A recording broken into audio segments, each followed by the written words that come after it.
Hello guys, welcome once again to Godfrey Storytime, and if you haven't subscribed to this channel, kindly subscribe.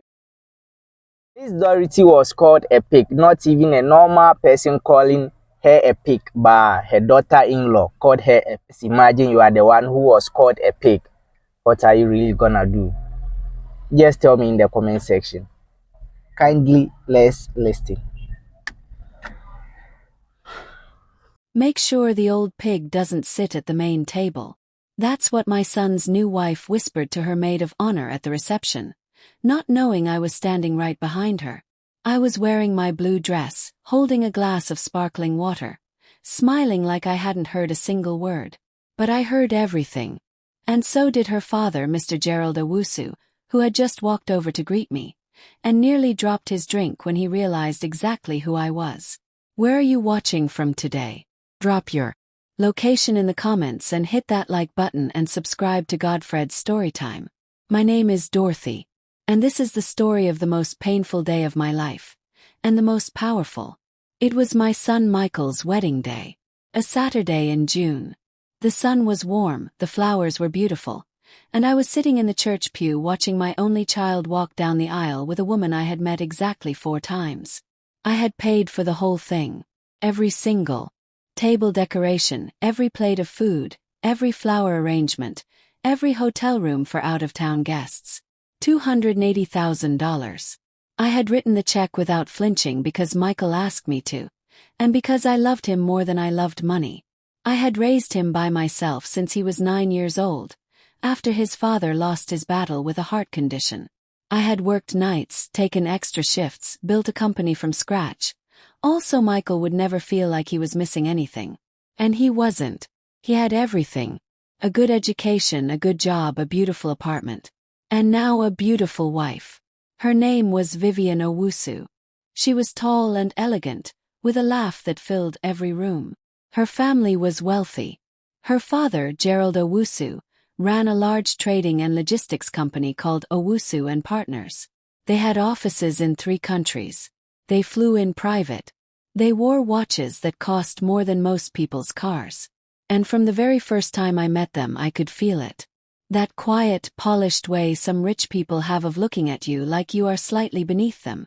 Not rude enough for anyone to point at. Just enough to make you feel small. Michael never noticed. Or maybe he noticed and chose not to see it. Either way, he was in love. And love has a way of making people blind to things they really should be paying attention to. I told myself to be patient. I told myself that Vivian was young, that she would grow, that in time she would understand who I really was. But on the day of the wedding, standing behind her as she whispered those words about the old pig, I realized patience had taken me about as far as it was going to go. Here is what Vivian did not know about me. My name is Dorothy Mensah-Cole. I had spent 22 years building a company called Dor Cole Consulting Group. We specialized in turning around failing businesses, going into companies that were bleeding money and helping them find their feet again. 3 months before Michael's wedding, the board of Owusu and Partners had quietly reached out to me through an intermediary. Gerald Owusu had been making a series of very bad decisions. The company was struggling. The board wanted fresh leadership at the top. They wanted someone with a proven record of turning things around. They wanted me. I had accepted the position in private, signed the contracts, and agreed to a start date of the Monday after the wedding weekend. Gerald Owusu himself had not yet been told who his new CEO would be. The board had only told him that someone was coming in. Someone experienced. Someone who would report directly to them. He had no idea that the woman sitting in the church pew watching his daughter get married was about to walk into his boardroom and take over his company. And he certainly had no idea that the old pig his daughter was whispering about was the person the board trusted to save everything he had built. But back to that moment at the reception. I turned slowly after Vivian's whispered words and walked calmly to my assigned seat, which, just as she had requested, was not at the main table. I was placed at a round table near the back of the hall, next to an elderly couple I had never met and a young woman who spent the whole evening staring at her phone. Sat there. Ate my food. I smiled when the speeches were made. I clapped when Michael and Vivian danced. I was a picture of race. But inside something had shifted. Something that had been soft and patient and willing to forgive had gone very, very quiet and very, very still. The moment that changed everything happened about an hour into the reception. Gerald Owusu, dressed in a sharp gray suit, moved through the room greeting guests. He was a confident man with a loud laugh and a firm handshake. He worked every table like a politician at a rally. And then he reached mine. He glanced at me, smiled that general smile people use when they don't know who they're talking to, and extended his hand. Gerald Owusu. Pleasure. Dorothy Mensah-Cole, I said, shaking it firmly. His smile stayed for about 2 seconds. Then something happened behind his eyes. His hand stiffened. His mouth opened slightly.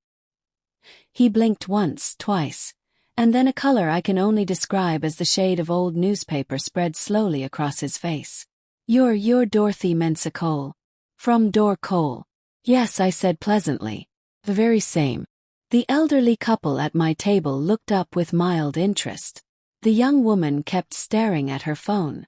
Gerald stood there holding my hand long past the point where it was comfortable.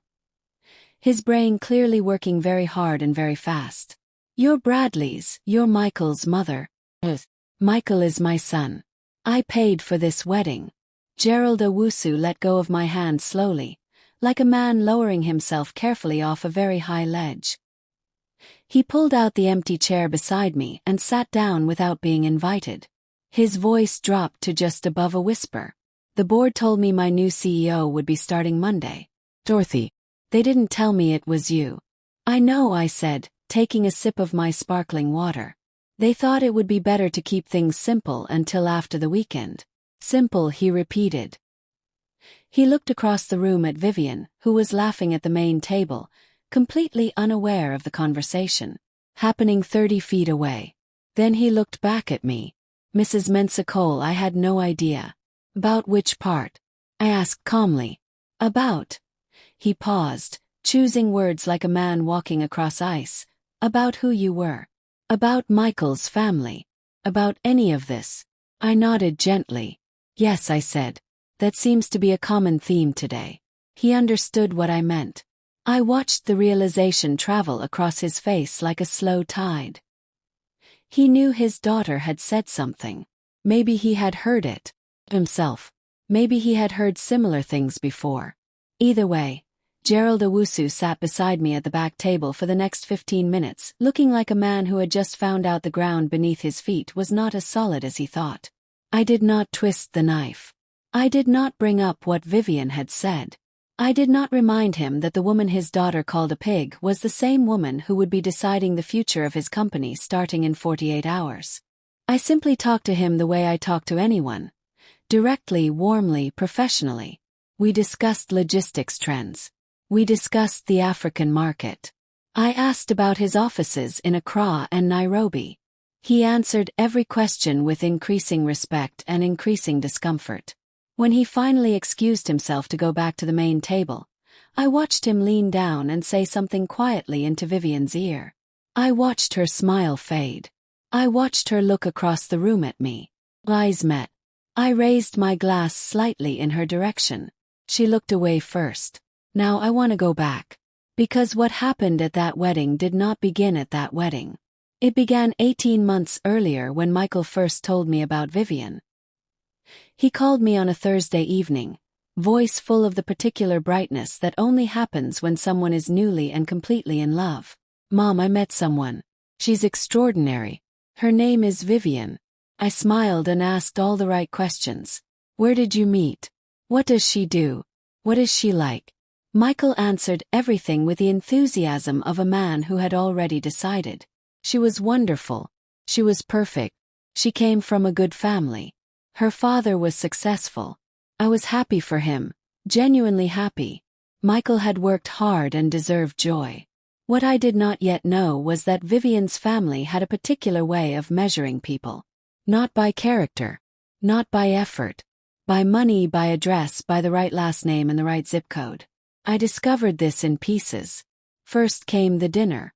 Michael invited me to meet Vivian and her parents at a restaurant I had never been to but which apparently required a 3-week reservation. Gerald and his wife Eleanor arrived in a car I recognized as worth more than most houses. Eleanor was draped in jewelry that whispered old money. Gerald shook my hand with the same energy a man uses when he is deciding whether you are worth his time. I wore a simple black dress and modest earrings. I had not dressed to impress them. I dressed to be comfortable. That, I later learned, was my first mistake in their eyes. Comfort in their world was something only people without enough to prove could afford. The dinner was polite. It was smooth. All the right topics were covered. Business, travel, Michael's career prospects. But by the end of the evening, as Eleanor complimented my earrings with just a little too much surprise in her voice, I understood. They had judged me. And I had come up short. Michael did not see it. He was too busy being happy. And I let it go because I am not a woman who needs other people's approval to know my own worth. But I filed it away, quietly, the way I filed everything, and I paid attention from that point forward. The next time I noticed it was 6 months later when Vivian came over to Michael's apartment for Sunday lunch. I was there too. I had cooked jollof rice, fried plantain, grilled tilapia. Michael's favorite since childhood. Vivian arrived, looked at the table and said, smiling, "Oh, Michael told me you like to cook the simple stuff." Simple stuff. She said it the way you might say something about a child drawing on paper. Sweet, harmless, beside the point. Michael laughed, smiled. We all sat down and ate. But I heard it.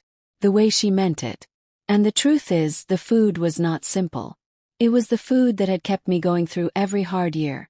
The food that meant home and survival and love. All on one plate. But she did not know that. And I reminded myself that young people often say careless things that they don't fully mean. I kept giving her the benefit of the doubt. Then came the engagement. Michael proposed to Vivian on a rooftop restaurant. He said yes. They called me together, excited and glowing through the phone screen. I cried real tears. Whatever I felt about her family's attitude, my son was happy. And that mattered more. 3 weeks later, the conversation about the wedding came up. Michael sat across from me at my kitchen table and explained that Vivian's family had expectations. Big ones. Her older brother had gotten married at a 5-star resort. Her cousin's wedding had been featured in a lifestyle magazine. Vivian had been dreaming of something similar for as long as she could remember. I asked Michael one question. What is your contribution to the cost? He looked at the table. His salary, he explained, was going toward their apartment. They were trying to build a life together. He was sure that once they were settled, he would pay me back. Pay me back. I looked at my son. This man I had raised, fed, schooled, loved with every part of myself. And I recognized the look on his face. It was the same look he had as a little boy when he wanted something badly and had already decided the answer was yes. Said yes. I always said yes for Michael. And so I wrote the first check. Then the second. Then the third. The flowers alone were $12,000. The photographer was $8,000. The venue deposit was $40,000. Every time a new bill came in, Michael called with a new explanation and a new number.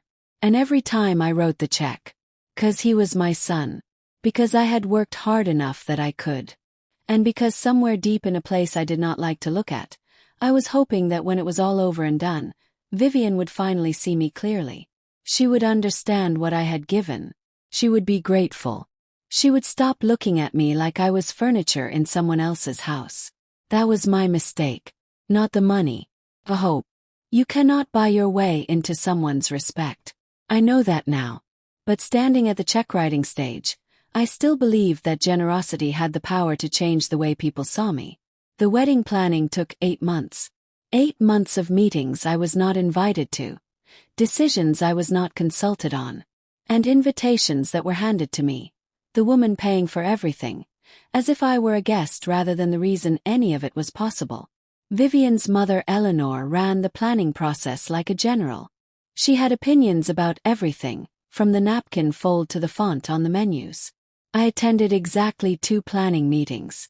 At the first one, Eleanor thanked me warmly for my contribution and then spent the next 2 hours treating every suggestion I made as a gentle inconvenience. I stopped making suggestions. At the second meeting, the seating chart came up. Eleanor announced that the main table would seat the immediate family, meaning herself, Gerald, Vivian, Michael, and a handful of their closest relatives. I waited to hear my name. It was not mentioned. When I asked quietly where I would be sitting, Eleanor looked briefly embarrassed and said something about there being limited space at the main table and that a special seat would be arranged for me nearby.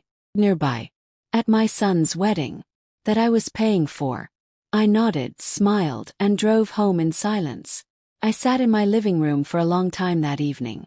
Not crying. Just thinking. About what I had accepted. About what I had overlooked. About how far I had bent without ever being asked whether bending suited me. And then I made a decision. Not about the wedding. I let the wedding proceed exactly as Eleanor had planned it, right down to my seat at the back table. My decision was about Monday morning. About who I was going to be when I walked into that boardroom. About the fact that I had spent 18 months being treated like a background character in my own son's life. And I had let it happen. That was going to stop. The morning of the wedding, I got dressed alone in my hotel room. I chose the blue dress because Michael had once told me it was his favorite color on me. I did my own hair and makeup the way I had always done everything by myself. Carefully, without needing anyone to tell me I had done it well. I looked in the mirror before I left and I said to myself out loud, "Dorothy, you know who you are. You have always known. Today, everyone else is going to find out." And I walked out of that hotel room ready for whatever the day was going to bring. I arrived at the church early. I sat in the front pew on the groom's side because I am the mother of the groom and no seating chart could change that. When Michael walked out and saw me, his face broke into the biggest smile I had seen from him in months. "Mom, you look beautiful." I squeezed his hand. "So do you, baby," I told him, straightening his collar the same way I had done on his first day of school. He looked nervous. Not wedding nervous. Something else. I noticed but did not press. The ceremony was genuinely lovely. Vivian walked down the aisle in a stunning white dress, and whatever my feelings about her family, I could see that she loved Michael. That was real. Love is almost always real, even when everything around it is messy. I cried during the vows, quietly in the way I did most things. I clapped with everyone else. I took photos on my phone. I was present for every moment because this was my son's wedding and nothing. Not a seating arrangement, not a whispered insult, not a family that looked down their noses at me, was going to take that from me. It was at the reception that things shifted. The hall was beautiful. Vivian's team had done a stunning job. Flowers everywhere, soft lighting, a band playing in the corner. Guests moved through the room in beautiful clothes, drinks in hand, laughter rising and falling like music. I found my seat at the back table, introduced myself to the elderly couple, a retired teacher named Agnes and her husband Kofi, and we had a genuinely warm conversation about their grandchildren. That was when Vivian passed by with her maid of honor, heading toward the main table. She did not see me behind her. She was leaning slightly toward her friend, voice low but not low enough. "Make sure the old pig doesn't end up at the main table. I already fixed the seating, but you know how these things go." Her friend glanced back, and she saw me. Her face went white. She tugged Vivian's sleeve. Vivian turned. Our eyes met for just a moment before she recovered her smile. "Mrs. Mensah Cole. I didn't see you there. How are you enjoying the evening?" I smiled back with the full warmth I had spent 53 years perfecting. "It's a beautiful reception, Vivian.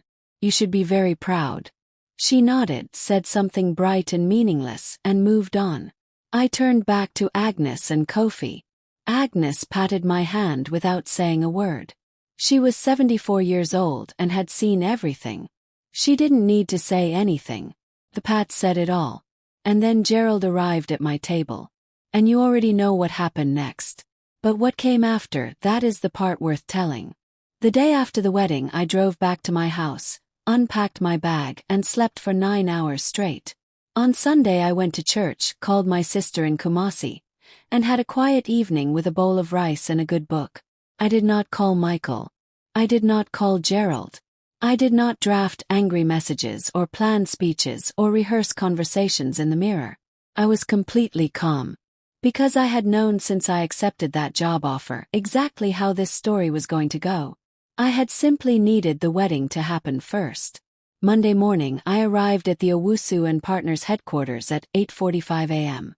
I was wearing a charcoal gray suit and the same modest earrings I had worn to that first dinner.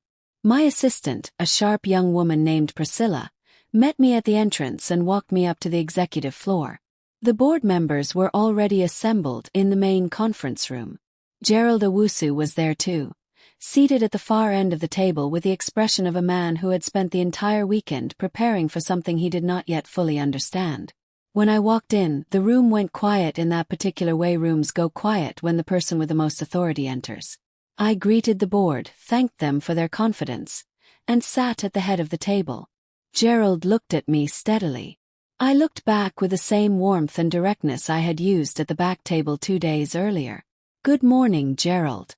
I trust you had a good weekend." He cleared his throat. "Congratulations on the position, Mrs. Mensah-Cole. I appreciate that." I opened my folder. "Shall we begin?" The first 2 hours of that meeting were about the state of the company. The numbers were not good. Owusu and Partners had been losing ground for 18 months. Ironically, almost exactly as long as Michael and Vivian had been together. The logistics division was bleeding. The West Africa contracts were underperforming. There had been 3 senior departures in 12 months. Gerald had tried to manage it himself, but managing and leading are different skills, and it was clear which one he was better at. I had reviewed everything before arriving. I always reviewed everything before arriving. I laid out a preliminary restructuring plan in clear, direct language. Some people at the table looked relieved. Others looked anxious. Gerald looked at me the way people look at a locked door they have just realized they do not have the key to. After the board meeting, I asked Gerald to stay behind. We sat across from each other as Priscilla closed the conference room door. I poured us both water and waited. He spoke first. "Dorothy, Mrs. Mensah-Cole, I want to address what happened at the wedding." I raised one hand gently. "Gerald, what happened at the wedding is between me and Vivian. It is not a business matter and it will not affect how I do my job here." He blinked. He had clearly prepared for a different kind of conversation. Continued. "What I need you to understand is that my being here is not about the wedding. It is not about your daughter or my son or any of the personal complications between our families. The board brought me in because this company needs serious work. I intend to do that work. Can you work with me?" He was quiet for a long moment. "Then yes," he said. "Good," I said. "Because I need your institutional knowledge and your relationships. You built something real here, Gerald. We are going to rebuild it together." He nodded slowly, and for the first time since Saturday evening, I saw the businessman beneath the embarrassed father. He was smart. He knew how to read a room. He understood what I was offering him. Not humiliation but a path forward. We shook hands across the table. It was a different kind of handshake from the one at the reception. This one had weight. This one meant something. That evening Michael called me. His voice was tight in a way I recognized. The voice he used when he was in trouble and wasn't sure how to say it. "Can we talk?" "Course," I said. He drove over and we sat in my kitchen the way we had done 1,000 times before. He wrapped both hands around his mug and stared at the steam rising from his tea. "Vivian told me what she said at the reception. I know I should have, I wish I had." He stopped. Started again. "Mom, did you know? About the job. About Owusu and Partners." I looked at my son. He was 33 years old, and in that moment he looked exactly like the 9-year-old boy who used to sit at the same table and tell me about things that had gone wrong at school. "Yes," I said. "He knew." "For how long?" "Since 3 months before the wedding." He set down his mug. "Why didn't you tell me?" "Because it wasn't relevant to the wedding. The wedding was about you and Vivian and your happiness. The job was about my career." He looked at the table. His jaw moved. "And the wedding? Were you going to say something about what Vivian said?" I shook my head. "Well, What she said was between me and her. Michael looked up. It's not just between you and her, Mom. It reflects on me too. I should have made it clear to Vivian a long time ago that the way she talked about you was not okay. I know you heard things. I know you let things go. But I let things go too, and I shouldn't have. I looked at my son and felt something that had been quietly aching for 18 months shift slightly in my chest. Not healed, but easing. You don't have to carry that for me, I said. But I am glad you see it. He nodded. We sat together in silence for a while. The way families sit when there are no more words that will fix anything but the company itself is still a comfort. Then he said, what happens now? With you and Vivian? With Vivian's father? Thought about it. I said, your wife and I need to find our own way. I will not pretend the wedding was fine because it wasn't. But I am not here to punish her. I am here to do a job. The rest we will figure out as we go. He nodded. What about Dad's company? I thought you said the company was in bad shape. It is, I said. But I've seen worse. We'll fix it.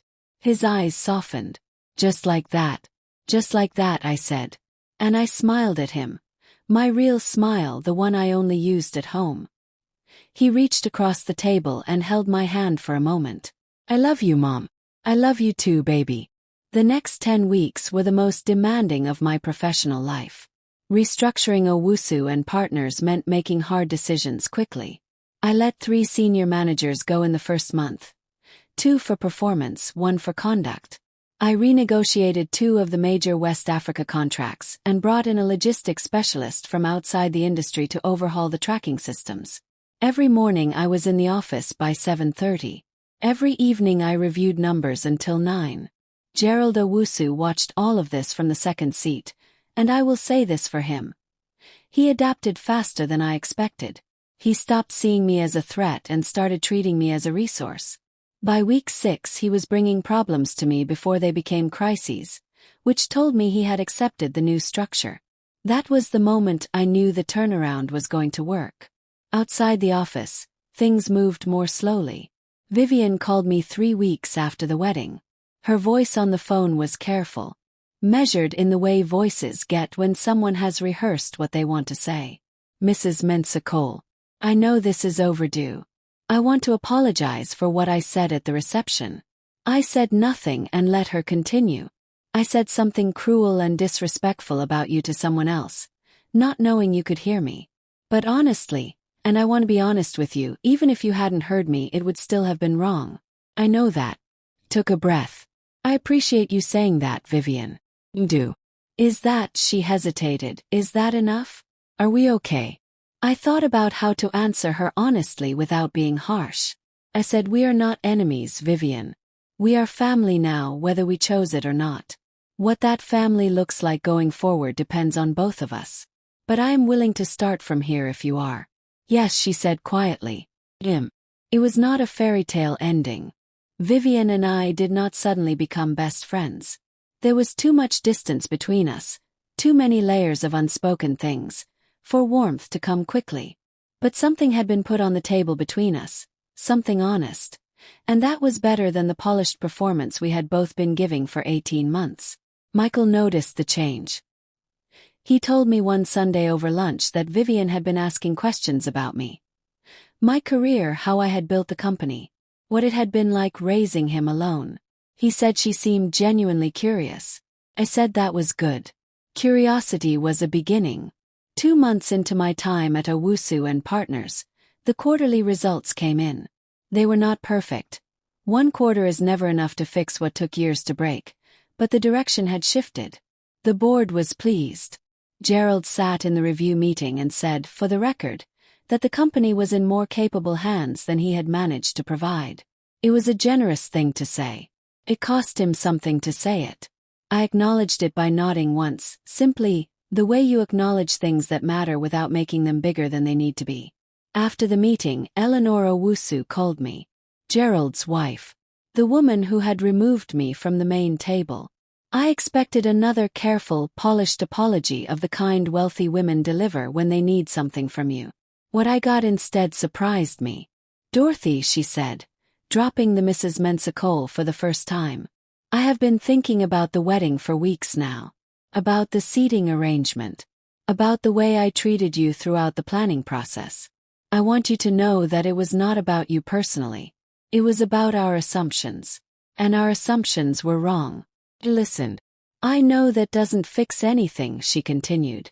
But I wanted you to know that I see it. That I am embarrassed by it. And that if you are willing, and I understand if you are not, I would like to have lunch with you. Just the two of us. No agenda. Eleanor, I said, I will have lunch with you. She exhaled with a relief that sounded genuine.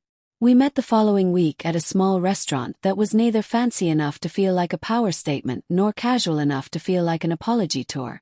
It was just lunch. We talked about our children, our careers, the things we had built. She was sharper than I had given her credit for. She had run a charitable foundation for 15 years and had genuine ideas about community investment and sustainable giving. I found myself genuinely engaged. By the end of lunch she said, "You are not what I expected, Dorothy."